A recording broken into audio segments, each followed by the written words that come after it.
Hi, I'm JaimeBeth Galinis, and I'm running to be the City Commissioner for Fort Pierce District 2. Fort Pierce is facing some critical challenges.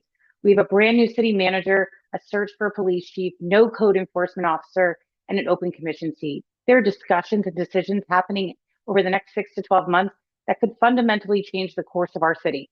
And while some people are longing to go back 10 or 20 years, I'd like to plan, build, and invest for the next 20 years. And that's why I'm running. As a professional, as someone who focuses on operational excellence every day, we need to make permanent changes to how our city is getting work done, how we are spending our tax dollars, and how we will continue to support the city and thrive. That is what I've done throughout my career and what I will continue to do as your next commissioner. The question is, what's the biggest problem facing Fort Pierce?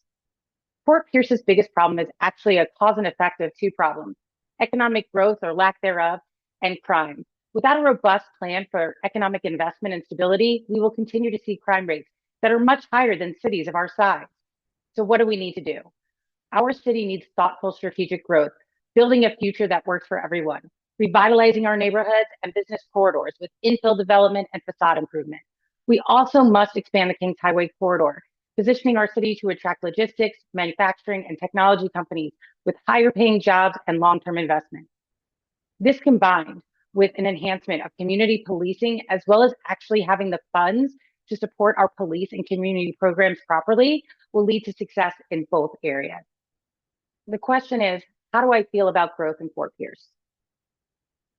We need smart growth in Fort Pierce, but we also need progress with preservation. The question is, how are we going to do it?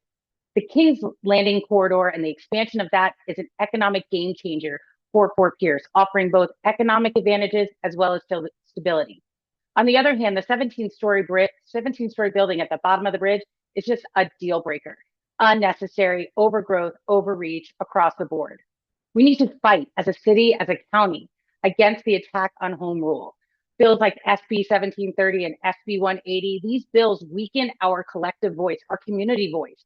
And I, as your commissioner, will do everything possible to make sure not only our local zoning laws can be enforced, but they can be protected.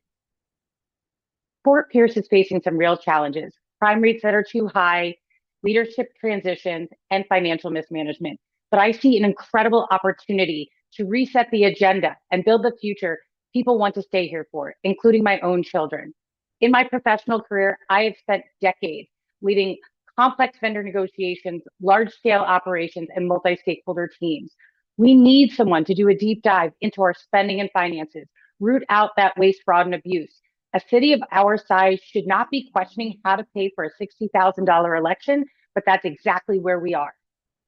My success has come from proactively reaching out, finding common ground, and building consensus so that both people and processes can come together for the best possible outcomes. And that's exactly the approach, skill set, and energy I will bring to the city and the commission.